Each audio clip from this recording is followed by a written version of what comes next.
امام زین العابدین کے حوالے سے لکھا ہوا ہے، اور بہار الانوار کے حوالے سے امام جعفر صادق علیہ السلام وہ، اور علامہ باقر مجلسی کتاب سلیم بن قیس ہلالی کو صحیح مانتے ہیں۔ بالکل جی فراڈ ہے، ہم تو نہیں اس کے ساتھ ایگری کرتے، ان بزرگوں کی طرف غلط چیزیں منسوب ہیں جی، بالکل۔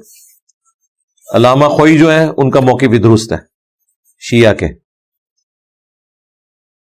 اور امام مسلم نے بھی مقدمے میں لکھا ہے ابان بن ابی عیاش کے بارے میں کہ یہ جھوٹا راوی ہے۔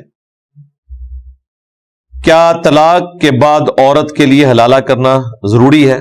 جی حلالہ تو حرام ہے، اور نہ حلالہ کرنے سے اس طریقے سے وہ پہلے خاوند کی طرف لوٹائی جا سکتی ہے، یہ بالکل حرام ہے۔ سنن ابن ماجہ میں پورا چیپٹر ہے حلالہ کرنے والے اور کروانے والے کے اوپر اللہ کی لعنت ہے۔